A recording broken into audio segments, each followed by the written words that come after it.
Assalamualaikum warahmatullahi wabarakatuh. Salam sehat sahabat perlengkapan. Kita ketemu lagi dengan Marwendi dari Biro Perlengkapan Badan Urusan Administrasi Mahkamah Agung Republik Indonesia. Kali ini kita akan coba berbicara terkait dengan Reconstruction Meeting atau PCM. Banyak para sahabat mungkin belum mengetahui apa itu PCM, atau ada yang sudah tahu kan tetapi belum mengetahui apa sih yang akan dilakukan, apa sih suasananya di PCM tersebut.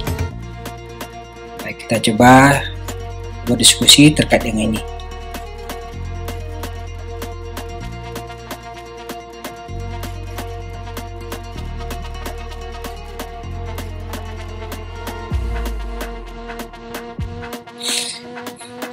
PCM itu adalah merupakan rapat awal saat akan melakukan kerjaan konstruksi, atau namanya rapat pra pelaksanaan atau pra konstruksi, dimana ini rapatnya adalah merupakan rapat sebelum pekerjaan konstruksi dimulai yang membahas terkait dengan pelaksanaan pekerjaan, termasuk juga menyatukan persepsi di semua direksi terhadap seluruh isi dokumen kontrak, dan mungkin akan terjadi adanya kesepakatan-sepakatan atas hal-hal yang belum tercantum di dokumen tersebut atau di dokumen kontrak tersebut. Hasil PCM ini melahirkan sebuah kesepakatan yang dituangkan dalam berita acara, di mana berita acara ini juga akan menggambarkan kendala-kendala yang mungkin akan terjadi atau risiko-risiko yang mungkin akan terjadi selama pelaksanaan konstruksi. Itu kira-kira sahabat garis besarnya. Jadi banyak hal yang perlu disampaikan di PCM ini, dan itu sangat berguna. Kadang-kadang kita melaksanakan PCM ini banyak yang tidak terbahas. Jadi ini adalah kesepakatan bersama di awal, bisa jadi saat ajang-ajang untuk memperkenalkan diri dan lain-lain. Dan ini sangat penting sahabat, kalau nanti sahabat anggaran belanja konstruksi, dan PCM ini diharapkan bisa dilakukan, dan kita sudah memahami apa sih PCM tersebut dan apa-apa yang akan dilakukan. Baik, selanjutnya ini apa sih tadi yang perlu dituangkan dalam berita acara yang disepakati dalam PCM. Ini ada pedomannya sahabat. Ini ada Permen PU nomor 31/PRT/M/2015 tentang perubahan ketiga atas Permen PU nomor 07/MRT/M/2011. Yang paling utama sahabat, pertama adalah terkait dengan program mutu. Jadi pada saat PCM, si kontraktor pelaksana maupun di konsultan pengawas atau MK nantinya itu menyajikan rencana program mutu yang akan mereka laksanakan. Jadi program mutu itu akan disampaikan oleh mereka, akan dipresentasikan, dan pada saat kita baik owner dan lain-lain bisa berdiskusi atau mengeluarkan pendapat-pendapat hal lain. Mana tahu dari program mutu tersebut tidak sesuai pada saat dilakukan perencanaan sebelumnya. Jadi hal itu bisa didiskusikan. Yang kedua, terkait dengan PCM ini juga membahas struktur organisasi kerja. Ada struktur organisasi dari pihak dari owner ini, pihak di pengadilan, mungkin dalam ini mungkin bisa jadi ownernya pengadilan, atau nanti dari kontraktornya, siapa sih di situ dalam organisasinya, konsultan pengawasnya juga, atau nanti konsultan perencana yang akan selalu melaksanakan pengawasan berkala. Jadi ini nanti disepakati, pihak-pihak ini menyampaikan strukturnya kepada PPK dan itu tertuang di berita acara. Yang ketiga terkait dengan tata cara pengaturan pelaksanaan pekerjaan. Tata cara pengaturan pekerjaan ini mungkin terkait dengan nanti kalau misalnya dalam pelaksanaan akan si kontraktor memulai suatu pekerjaan, bagaimana caranya? Mungkin dimulai dari si kontraktor menyampaikan shop drawing lengkap dengan hal pekerjaan, item pekerjaan akan dicapai, tujuannya akan dicapai, tenaga berapa, ini berapa, atau bentuk gambar nantinya. Ini akan dikelola kemana lagi setelah itu, apakah nanti ditelaah oleh konsultan pengawas atau nanti minta persetujuan setelah itu ke PPK. Dan tata cara ini mesti disepakati pada saat bicara. Bagaimana kalau misalnya ada hal-hal yang mungkin ada di luar rencana awalnya, misalnya kan, atau tidak sesuai dengan kondisi lapangan, itu bagaimana? Nah, itu nanti diatur, didiskusikan di PCM ini bagaimana tata caranya.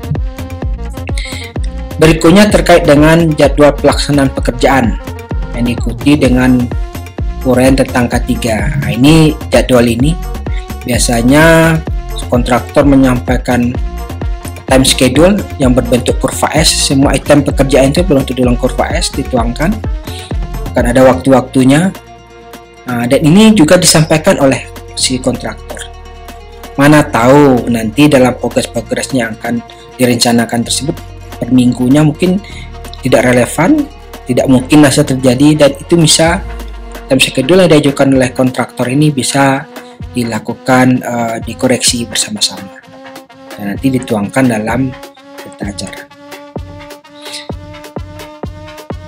Berikutnya adalah terkait dengan pasal-pasal yang ada di kontrak atau di surat perjanjian atau di SSKK atau SSUK misalnya. SSKK sepertinya. Kalau SSUK kan secara umum. Misalnya terkait dengan masa pelaksanaan kontrak, terkait dengan pembayaran misalnya, masa terkait dengan pembayaran. Bisa juga terkait dengan kondisi-kondisi mana tuh ada perubahan pekerjaan itu. Ada yang ragu terkait pasal-pasal yang tersedia, ini bisa dipertanyakan. Ya alhamdulillah kalau ini udah cocok kan tidak ada lagi perubahan-perubahan terkait dengan pasal-pasal di kontrak.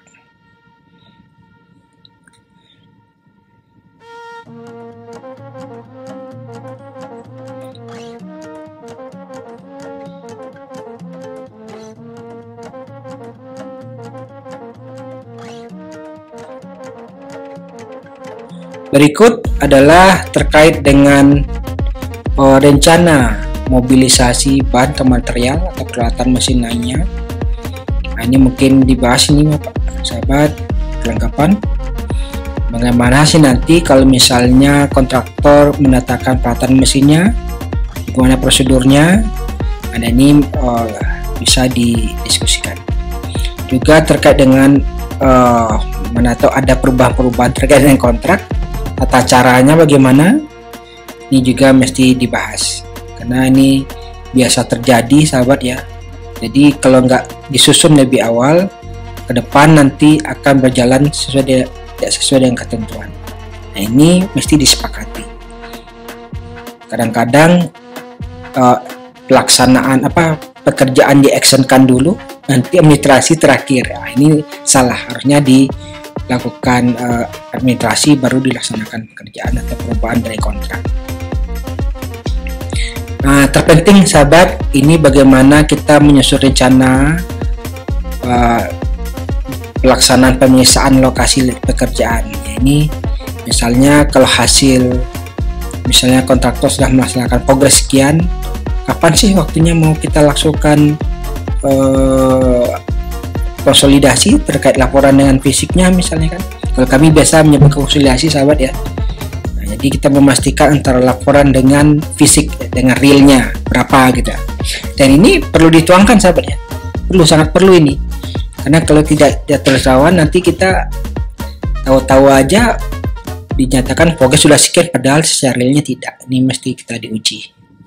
Terus prosedur pelaporan sahabat, baik laporan harian, mingguan dan bulanan, ini bisa diukur karena ada kewajiban dari konsultan pengawas maupun kontraktor pelaksana itu menyampaikan laporan secara berkala. Ini perlu apakah untuk laporan mingguan -1 atau +1 nantinya perlu disampaikan. Nah, begitu juga tadi terkait dengan amnesti pembayaran. Misalnya setelah kontraktor mengajukan pembayaran termen, apa sih lagi akan dilakukan? Apakah diuji dulu, dicek dulu kah atau gimana? Nah, nanti ada hal-hal yang mungkin yang perlu diatur di sini pada saat PCM.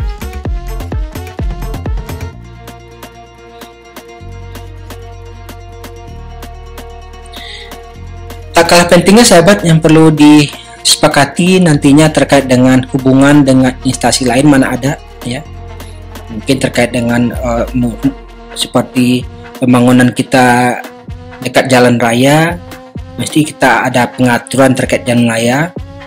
Mana tahu material-material kita mengotori jalan, gimana prosedurnya, atau nanti dengan masyarakat kiri kanan terkait keamanan kah dan lain-lain sebagainya itu disepakati. Siapa sih yang ngurus, siapa yang koordinasi nantinya itu perlu disepakati.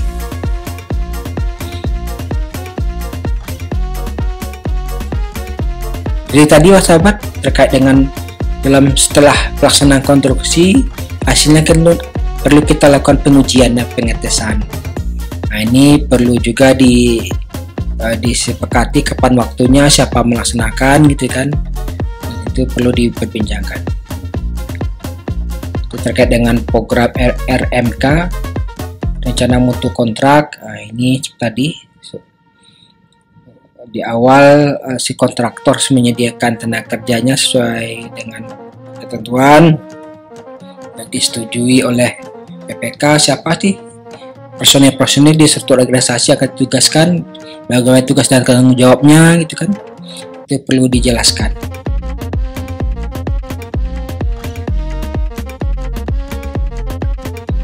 Itu juga nanti penanggung jawab dari RMK sahabat. Kalau sahabat, mungkin tak kalah pentingnya nanti pada saat PCM itu disepakati kapan akan dilakukan mutual check nol. Ya. Mutual check nol ini intinya nanti kontraktor melakukan pengujian apakah hasil dari perencanaan sudah sesuai nggak dengan lapangan. Dilakukan mutual check nol, dilihat kondisinya. Seandainya hasil dari mutual check nol itu ada perubahan dengan perencanaan, hasil dari konsultan perencana itu segera didiskusikan. Jangan terlalu lama sahabat ya, mungkin seminggu 2 minggu itu udah bisa tertuang hasil dari mutual check nol supaya nanti tidak muncul di akhir pekerjaan. Ini sebaiknya di awal pekerjaan. Nah untungnya kalau seandainya di awal pekerjaan si PPK sudah bisa mengestimasi anggaran ya. Kemana tahu ada yang sisa lelang yang perlu dioptimalkan, itu bisa direduksi ke depan ya. Intinya sahabat terkait dengan PCM ini, penyedia mempresentasikan rencana kerja dengan nilai mutu yang akan dilakukan dan perlu pertimbangan mana tahu ada risiko-risiko yang mungkin akan timbul. Mungkin di awal kontraktor atau konsultan PK sudah menggambarkan, oh ini risiko-risikonya, perlu dicari jalan keluar. Ya.